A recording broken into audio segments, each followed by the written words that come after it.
Today on the Trent Out Loud Podcast. Okay, Drake. I don't know, man.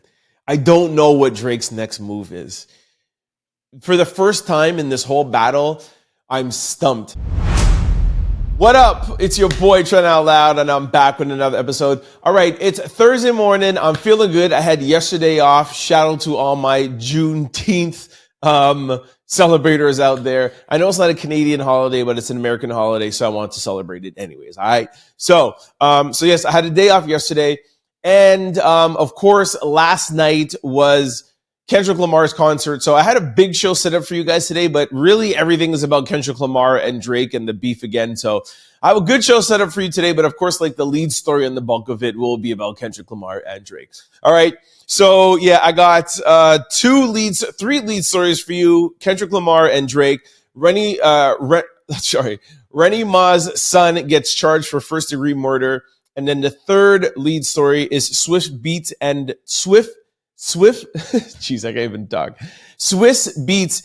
Timberland face backlash over partnering up with Elon Musk. Then we're going to jump into quick news. We're going to talk about Ashanti and Nelly getting married, Sexy Red and Birdman.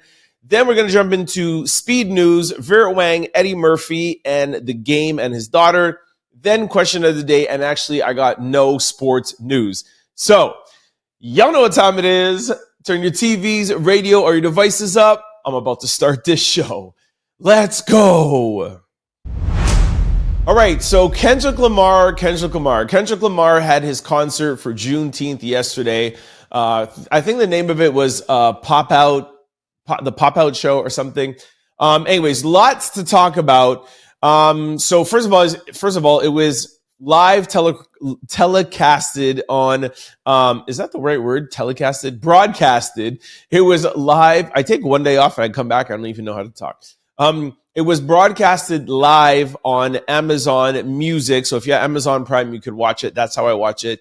I was actually at an event and I caught the end of it. So I didn't see the whole show, but I caught where he performed Not Like Us 500,000 times. He started out the show with Euphoria. He brought out Dr. Dre. So it was Kendrick and friends, but of course, everybody is obviously talking about Euphoria and also Not Like Us. I think he actually performed every diss track to Drake during the concert. But some takeaways are the people who were in attendance. Let's start off with that. LeBron James, James Harden, DeRozan, and Russell Westbrook. So Harden is Harden from LA? But anyways, they play on the Clippers, so that's LA. We know DeRozan is from LA. LeBron is from Cleveland, but plays on LA. So I think the most surprising one is LeBron, because LeBron and Drake are boys. They have been boys. I mean, his son looks up to LeBron. His son wants to play basketball. So there's a lot of love between the two of them. Even with the Pusha beef, LeBron was somewhat involved, talking to Drake, et cetera, et cetera. So anyways, Drake and LeBron are friends. So I'm very surprised to see LeBron there. He wasn't up on stage. We'll talk about the stage after. LeBron wasn't up on stage, but he was at the concert. LeBron has been seen bumping Not Like Us and the music. Sorry, no, he wasn't playing it. He was dancing to it or kind of bopping his head to it on the court. I don't know. Maybe he calls up Drake and is like, yo, you're my boy and everything, whatever, but this is LA. I'm just going to the concert. Who knows what's going on behind the scenes? At the end of the day, I think that's a little messed up. If that's your boy, you know the concert is really all about the diss tracks and about Kendrick having a victory lap. Whether you think Drake won or Kendrick won, unanimously the consensus out there is that Kendrick won by most people, and this is a victory lap. You don't have to be there. This is not it's not a game where, it's LA versus another team and he's performing at halftime. You're like, yo, Drake, LeBron didn't have to be there. So that's my first takeaway. I think it's a little messed up that he's not there. DeRozan and Drake were supposed to be were boys at one point when DeRozan was playing on the Raptors, and who knows if they even have a relationship. So I'm not surprised. Russell and James Harden. All right, so that's them. Now, a couple of other things. Kendrick changed one of the lyrics to Euphoria, and he said, give me Tupac's ring back, and I might give you a little bit of respect. Drake bought one of Tupac's rings that were up for auction for like, I think it was like $1.5 or $2 million. And during the beef, Drake kind of taunted Kendrick with it. Looking back now, I think maybe this is what kind of like brought LA together, and everybody from LA really being on Kendrick's side was Drake. I don't even remember the name of the song now, but that AI Drake song where he came out, using Tupac's voice, rapping in Tupac's voice. I think that's really what some people would deem a mistake that Drake made in the beef, because that you brought LA together, and people are like, hold on a second. You know what I mean? If you're on the fence and you didn't know who you're going after at that point, you brought in Tupac, AI. I think that really pissed some people off. So that was another thing.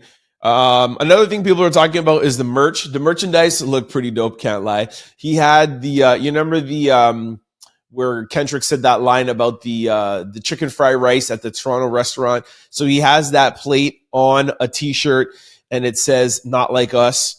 There's lowriders, and it said, not like us. There's a couple of other things, very kind of like LA driven. So there's a lot of merchandise that people are talking about. The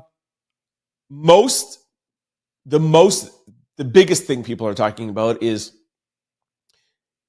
not like us. Like, he performed, first of all, Dr. Dre introduced the not like us, like, yo, I see dead people. Da-da-da. And then the beat drops. He performed it one time. Then he performed it a second time. And as he was performing it, I was like, I'll be totally honest, I was like, okay, this is dope, but I just, the energy and like just him, I wasn't really feeling it. I'll be totally honest. I know you guys are going to say I'm a Drake fan, I'm this, whatever, and I'm still always going to ride for Drake. That's my guy, one of my favorite artists. You're not going to make me change my mind, whether he lost or not, whatever, blah, blah. He's still, to me, top 5, top 3, whatever. But yeah, take the hater out. I was like, yo, I'm not really feeling this. Like, this is not really all that great. Yo, when he brought half of LA on the stage, yo, it was crazy, man. I have to, like, it was crazy. The camera work, and then, like, it was just nuts. People were crip walking, they were dance walking, like, well, there was a lot of bloods on stage. I don't know if you call it crip walking or dancing or whatever, not trying to piss off any LA sets out here. Whatever they were doing was dope. Kendrick had the red on, the red hat, the red hoodie, bunch of bloods were on it, like, and he was like, the thing that I love that Kendrick did, regardless of how I feel of the battle, I don't feel like the concert, the overall concert, especially even the Not Like Us part, I don't feel like it was like, yo, I want to destroy Drake by performing this song. It was, yo, I really want to bring LA together for this song. Like, we all know it was because of the Drake diss and the win, but he took around 10 minutes out on stage and brought everybody out. He goes, yo, these are people from different sets, from different gangs, all coming together. It's like, yo, we haven't been the same since Nipsey Hussle died. We haven't been the same since Kobe died. So he used the moment to just unite LA. And then he took like a big group picture. And then, of course, he played it again. Like, it was dope. So I didn't like, not that I didn't like the energy in the beginning, but I just didn't feel like even he was feeling it. But when he brought all his people on stage, like, yo, that was a moment, man. I have to take my hat off to him. I thought that was really well done. And people online were like, yo, this is Drake's burial. This is a burial on live TV. And okay, sure, if you want to look at it that way, 100%. I mean, you know, the whole crowd was, oh, we hold, let rock this way. Step, like, 100%. Like, I'm going to talk about that next, how I think Drake can come back to this. Maybe we'll make this like a part 2. I'll even just end the segment and talk about Drake. But I just want to say, like, again, I didn't catch the whole concert. I saw most of the highlights, but I really, really loved how Kendrick used the moment to unite his city, to unite the sets, to unite the people that have lost people through gang violence or whatever, and unite. And that's the only thing why I don't blame anybody who was there. You know what I mean? Like even LeBron, you know what I mean? Like he is a Laker, he is a Los Angeles native, so he's like, yo, I'm here for the culture for the city. So I totally get that. So anyways, shout out to Kendrick, dope concert, live stream. It's free on Amazon. Anybody who has Prime, and everybody has damn Prime. Anybody who doesn't is stealing someone's password. So everybody got to see it. Salute, you had your victory lap. Take my hat off. Great. Now I'm going to end the segment and then I'm going to come back and I'm going to talk about Drake now. Okay. Just doing it. I'm just adding it in. Let's talk about Drake. Okay. Drake. I don't know, man. I don't know what Drake's next move is. I really, for the first time in this whole battle, I'm stumped. Like I'm not even talking about winning and losing. Like even if you want to say he lost, okay? Just he lost. I was listening to academics on a podcast and it's like, not only did Drake lose, if you want to say he lost, again, I don't want this podcast to be about my opinion if he lost or won, but take that out for a second. Like academics were saying, it's like he doesn't have any more friends in the industry. Like everybody is on Kendrick's side and most of the top hitters were really coming to diss Drake. Like if you don't have it's like at work, like how can you work without having any of your colleagues be on your side? Like how do you pull that off? You know what I mean? Like even if he has his own stable of producers, like what makes a collective work is you have the whole industry. Like, you know, Drake was the most sought after feature. So now you're not on anyone's feature. Okay, maybe Sexy Red might still have you on her features, but nobody's featuring on your album. Like, I just don't know where he goes from here. Like, I don't understand. If you don't have any homies in the industry and the people who are not dissing him and who are not on Kendrick's side, I don't think are going to want to go and be with Drake. So I'm not giving up hope because Drake is an amazing talent. Like, again, forget about the beef. If you just go back into his catalog, like this guy is a brilliant writer, hit maker, and he is going to have to come out with the best album ever, you know? I think my opinion is that he should really just chill. I wouldn't even be on social media or Instagram. He has been doing like the Father's Day thing, him in Texas and Houston or whatever. If I were him, I would chill, like I say with Diddy, like chill off the internet a bit, chill off of social media, just let this die down, and then you got to come with hits, man. This is going to be the most important Drake album. His next album will be the most important album that he's ever put out. I'm going to say that I definitely think that he could definitely come back from this, but I don't know if we'll ever see the Drake where the entire industry is like, yo, he's the top dog. He is running everything. All the new guys that are coming out are going to want to have a feature with Drake. They're going to want to have an association with Drake. Like, you know, how's OVO Fest going to be? Like, this is the first time, this is the segment. This is the first time I'm at a loss for words with Drake. Even if you think he lost, I was like, yeah, he still is Drake. He's going to be all right. I don't know if he's going to be all right. I hope he is, because he's one of my favorite artists and I love Drake music. I don't need him even featuring on anybody, but can he make an album again without having the collective and that energy behind him? I don't know. So I don't have the answers, but shout out to Drake. Keep your head up. I know it's a rough time. Like Joe Budden said, it's going to be a long summer, but I don't know, man. I'm going to end it off. I don't know. Y'all let me know what you think. Send me an email, trentoutloud@cfqr600.com. Comment below this YouTube channel. Let me know if you think Drake could come back. Let me know if it's over for him, what's going on, or send me a DM at any of my socials at Trent Out Loud. All right, in our second lead story, I don't even know how I come back from all of that big ranting, but in our second lead story, Remy Ma's son, Jason Scott, reportedly charged with first-degree murder. Remy Ma's son, Jason Scott, 23 years old, may have gotten in some trouble with law enforcement. Law enforcement and multiple police sources reportedly revealed to Fox 5 in New York, Lisa Ever, that Scott and another man have each been charged with first-degree murder. They also have allegedly been charged with 2 counts of weapon possession and reckless endangerment.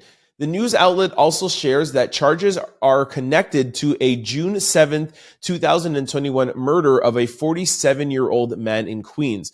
Officials are investigating if the alleged incident was a murder for hire. The arraignment is scheduled to take place on Wednesday.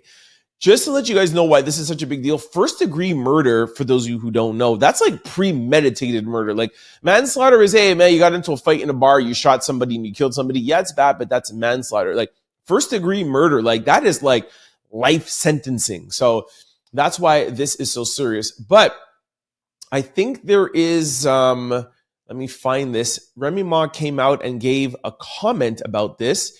Yes, so the thing that says is that Remy Ma stands by her innocent son, Jason Scott, amid his arrest for murder. She said, "We kindly ask for privacy as our legal team works to prove his innocence." She said, I quote, "We stand by Jason Scott's innocence and praise that the NYPD will conduct a complete and thorough investigation to reveal the truth. This is undoubtedly a difficult time for my family and me. While we sincerely appreciate the love and support we have received from all of you, we kindly ask for privacy as our legal team works to prove his innocent.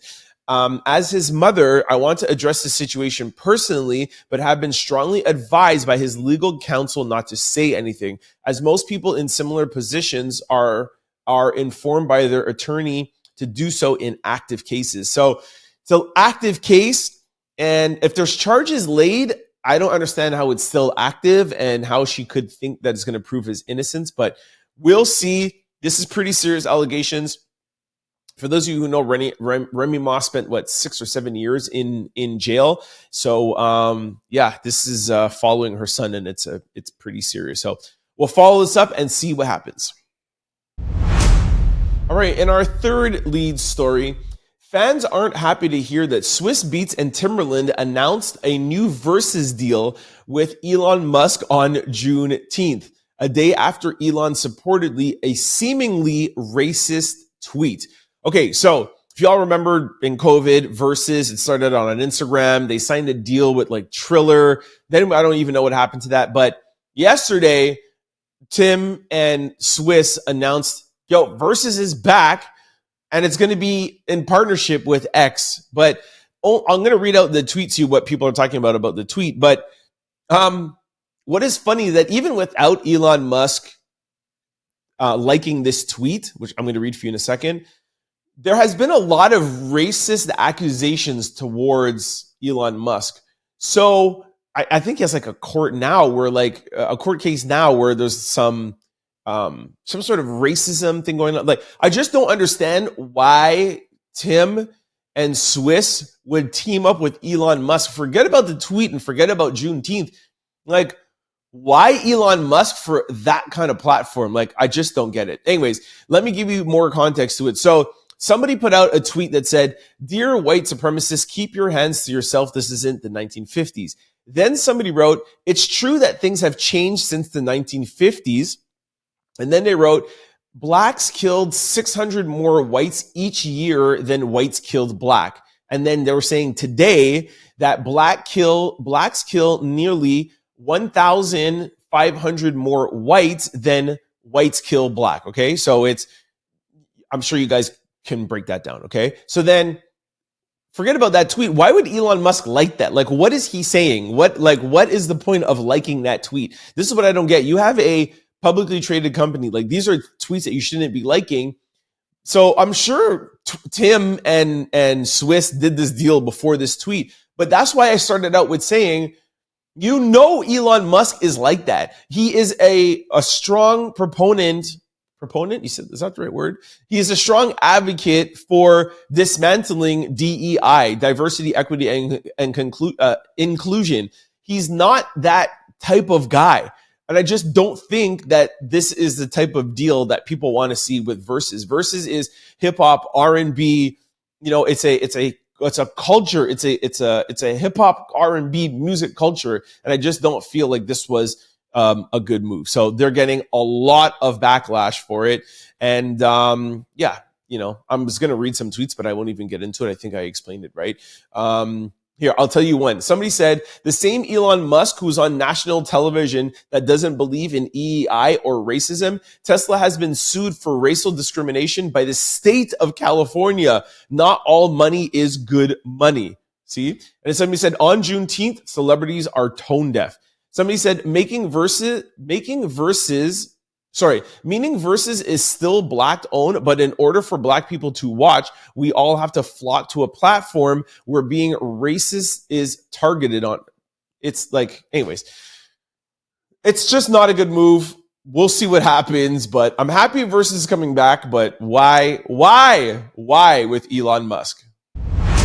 All right, this brings us to quick news. Ring my bell. Nelly and Ashanti reportedly tied the knot 6 months ago. Okay, why is this news? Well, I'm sure y'all know why this is news. Anyways, Ashanti opened up about how Nelly popped the big question. However, it seems that the two had already tied the knot. According to TMZ, records show that the expecting parents got married December 27, 2023. It is not specified which city they were married in, but things seem to point that it was done in St. Louis County. News about the two being engaged were announced back in April when Ashanti officially announced that they were expecting a child. So we heard about their engagement, we heard about their expecting a child, and then we find out that they were married 4 months before all of that. Listen, like Charlemagne says all the time, celebrities don't owe us anything. So I, like you, are probably thinking, yo, why didn't you tell us about this? But Charlemagne is right. It's none of our business anyways. You know what I mean? Like, we think we're entitled to know when you're pregnant, when you're engaged, blah, blah, blah. You know what I mean? Like, we feel like because we follow them on Instagram, we should know everything about their life. So, you know, I understand, but it is a little bit weird that you're telling us this in, like, if you don't want to tell us anything, don't tell us anything. But I just don't understand the sequence in what you're telling us, if that makes any sense. Like, you don't owe us anything, but if you are going to tell us something, it just would come across a little bit better in sequence. That's all I'm saying. All right, in our second quick story, Sexy Red's little sister accused Latto of copying Sexy Red's style. Team got you dancing because of sexy, she says. It's a little battle of the baddies. Sexy Red's little sister took to Instagram to throw some shade and directed it at Latto after the rapper posted a snippet dancing to a new song she's preparing to drop. Latto's song features her singing about a birthday and even incorporated a popular TikTok dance move. Social users has been begging Latto to drop. It's no secret that Sexy Red's You My Everything has been gone viral lately. Sexy's song also has a dance challenge. So basically, I'm not even going to read the whole thing because it sounds a little bit ridiculous. So Latto has a song that has a dance challenge in it. Sexy Red had a song that had a dance challenge in it, but now Latto is copying Sexy Red. Everybody has music that has TikTok dance challenges on it. Like, that's the way to get your music popping. So I'm not buying this. The article also says Latto has been accused of copying Nicki Minaj, Ice Spice, Flo Milli, 21 Savage, Casino, Slot Machines, and more. Sexy Red posted earlier this week that she's sick of being the blueprint for all these girls. However, Sexy Red did like Latto's post on Instagram with her new birthday song. So anyways, I think this is Sexy Red's sister just trying to draw up trouble because this is just ridiculous. All right, in our third and final quick story, I got some Birdman news for you guys. Haven't heard anything about Birdman in a while. Inmates in New Orleans prison asked Birdman to donate books, but he seemingly refuses, and he said, "You think reading books is going to help y'all?" This is horrible, Birdman. I have a little clip. Take a listen. I got enough power to make that happen. Okay, well, we need inside help for as literature. Guys having books to read. You think reading books gonna I know disrespect to reading books. See how he cut himself off? He's like, you think books, he's like, yo, no disrespect to books or whatever, but yo, as an author, how sneakers saved my life and how sneakers ruined my life. Yo, one of the things that helped me in my business, why did I say my business like that? One of the things that helped me in my business was reading books. I read close to 150 or 200 business books and autobiographies. I studied a lot of great business leaders, and that's how I got to have the business knowledge I have. So I don't know what Birdman was meaning by that, but I do encourage all of y'all to pick up a book and read, or give somebody that's trying to start something to read. That's why I wanted to put the story in here, right? Reading is fundamental. People in jail, anywhere you're looking to help out with somebody, give somebody a book. All right, this brings us to speed news. Ring my bell. Vera Wang still looking like she got it at age 74. All right, I have a little clip. I'll play it beside me if you guys want to see it go to my YouTube page or on Spotify. Spotify is playing videos now. Anyway, so big fashion designer Vera Wang, looks like she's at her house and she's by her pool. And I must say she does look very good for 74 years old. She's very, very skinny though, and people are like, she looks like she's not eating. She looks like she's anorexic, whatever, blah, blah. Vera Wang has always been super, super skinny. And of course, I think as you get older, people assume you're going to gain weight or whatever. So I just think that she's just, because she's so skinny, has lost so much weight. People are like, hey, it's just, anyways, I don't even know what people are saying. Let the lady live. She's 74 years old, obviously healthy, dancing around her pool. Let the woman live. And we should all hope to be in that kind of shape, whether too skinny or not, but we should all hope to be at that age, feeling that good and being that successful at 74. So Vera Wang, don't let the haters get to you. Keep doing your thing. All right, in our second speed story, Eddie Murphy says he wants to make X-rated videos before he's done acting. I think that would shake people up right now. Here's Eddie. Take a listen. What kind of movie haven't you done that you still want to do? I haven't done porno. All right, guys, he's just joking. Eddie Murphy's a comedian. For you younger people who don't know, he's just joking. Eddie ain't ever going to do porn. Trust me.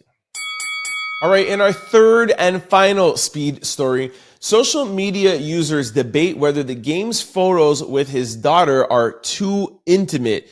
People are saying that he's a little too... I'm trying to describe for people who cannot see the picture. I'm going to put the pictures up on YouTube or on Spotify. Go check them out. But he's there's one of them where he's kissing her cheek, but the way how her hand is on his cheek and her eyes are kind of like looking up at the sky a little bit, like she's kind of flustered by his kiss. There's another one where he's holding her in his arms a little, her feet are up, and his face is hidden. His face is hidden in most of them. But it's like, it's not that you taking a picture with your daughter that's at all bad, obviously, but I think it's more the way that she is looking. It's just the poses would be poses that you would take with your significant other. That's what I'm trying to say. Most time you take a picture with your daughter, your arms around her, or you guys might be hugging each other, or you might give her a kiss on the cheek or whatever. But it's her reactions. It's the way that she's working the camera. You know what I mean? Like, it's more like how that she's looking not flustered. I don't know what the word is. Not flustered, but like she's looking like a little giddy. You know what I mean? She's looking like a happy girlfriend. And that's why I think people are thinking it's a little bit weird. There's nothing inappropriate about it, but I think it's just more her actions. But at the flip side, Game has always been really, really super, super close with his daughter. And if this is how they feel comfortable and they feel like they want to make little jokey pictures like that and they want to do those kind of things, I don't think that that is wrong because that's them, right? So it's like if another man was doing that, and that would be a problem, but that's his daughter and that's her father. And if they want to make these kind of playful pictures, there's nothing wrong with it. So I don't like the hate that he's getting, but I understand people questioning why they want to do it. But at the end of the day, I don't think there should be hate. And I don't think like there should be anything more to it is what I'm trying to say. All right, this brings us to question of the day. Okay, I've been holding this one for like a day or two, actually. I think I found it like on Monday, but I like this one. So, women, be honest. What is your most attractive quality in a man? Sorry, what is the most attractive quality in a man? I think because I'm a guy, like I want to know. The reason why I like this question is that I think I know what women find the most attractive quality in a man. I just want to know if I'm right. So, Sophie Body said calmness. That is, I knew that. I am not great at that because I'm not really a calm person, but I do know that women like that. And the same Sophie the Body again put patience, 100%. Somebody said doing. So they're using a swear word, doing WTF, what he said he's going to do. That 100% I know that women love. I'm definitely that type of guy. But I think everybody likes that. You know what I mean? Like everybody loves somebody that says, yo, I'm going to do this. And then you do it. Not only like, hey, like I'm going to help you with something, but more like, yo, I'm going to start a podcast. Boom. And you do it. You know what I mean? Like I am going to buy like I'm going to buy this car, and you see that person working towards something and getting it, because so many people, especially these days, dream and say and talk, I'm going to do this, whatever, blah, blah. And then as soon as they try to do it and they got into like one stumbling block, they stop. So it's a very attractive quality in a man or a woman, just in a human general, to say something, to do whatever you say that you're going to do, 100%. Kendall _82 said his consistency, honesty, and communication skills, 1,000,000,000%. I knew that was going to be here. Communication skills is key. I really try to work on my communication skills all the time. I think it's hard to ever match a woman's communication skills, because I think that is one of the brilliance that women have, is their knack and their skill set for communication. It's bar none. And I think men have a hard time. I like to say that I'm pretty good at it, but definitely not on that level, but 100%. Sorry, not on the women's level. Another person said doing what he said he was going to do. Robin Pretty Girl said provider, protector, problem solver. Okay, we know the provider, protector thing. Problem solver. Again, that's attractive in both, but 100%. Because you see, I think what people like is somebody that's dedicated. A problem solver. To solve a problem is never easy. It's never like, oh, twist, turn, done. Sometimes it takes days. You got to keep working at it. It's super attractive. Men paying attention. They are looking for. Somebody said men pay attention. Women are looking for a man with accountability, a man that knows how to lead and protect. Leading, that's a good thing. Okay, protection. I just feel like that protection thing is, that's like a given, All right. Another person said a man that is a great listener and does without asking. 1,000,000,000%. I know women love that. I think I'm a pretty good listener. I am a pretty good listener. I could be better, but I think I'm pretty good at that. Somebody said discipline, even if he's single. Please act like you have some. Definitely discipline. Somebody says a man that loves you out loud and makes sure people know who is his queen while not embarrassing you while you're not around. I love that. Somebody said God-fearing and a leader, a relationship with God, hygiene. Oh, hygiene goes underrated, man. Hygiene, and I don't necessarily just mean like, well, yes, the first, like brush your teeth, wash your hair, clean, whatever, blah, blah. But more than hygiene, I feel like women are very attracted to men that take care of themselves. A good, balanced diet. I'm not saying that you got to be like, oh my gosh, I can't eat this because I'm on a diet. I can't eat that. But no, like, you take care of yourself. You're watching what you're eating. You look good, like well groomed. And I feel like I tell my boys this all the time. Like most men like a woman that's, well put together, nice dress. She's going out, whatever, blah, blah. But then you guys go out and you look like bums. You know what I mean? Like your shoes are dirty. You haven't combed your hair. Your beard is this or whatever, blah, blah. And I'm not saying you have to be like metrosexual and get, a facial and get your eyebrows done. If you want to do that, fine. But I'm not saying to that extent, but I just feel like you should just match the cleanliness and the put togetherness. I feel like women find that super attractive. Somebody says it's funny because all these qualities are overlooked in the men that are under 6 feet. Woo! Yo, that's a very good point. A lot of women will say, I want this in a man, that in a man, whatever, blah, blah. And if they meet a man that has all of that and he's 5'6", they'll go with the guy that doesn't have all that, that's taller, or the guy that has money or whatever. So it's a very good point, ladies. All right, I'll read a couple more. I told you I was going to like this thing. Somebody said, honestly, being direct. Oh, I'm very, very, very direct. I'm the most direct person you'll ever meet. Confidence. I'm very confident. Masculine, 100%. I totally agree with that. And these days, I would say common sense. Common sense is severely underrated. I love a person with common sense. And trust me, not everybody has common sense. Anyways, we'll end it off with that one. I think that was good. Somebody said actually being a man. Whoa, a girl came out and said money. Anyways, that's it for the show. Like I said, we have no sports news. During the summer, it's hard to bring some sports news, but I'll try to gather some stuff out for you.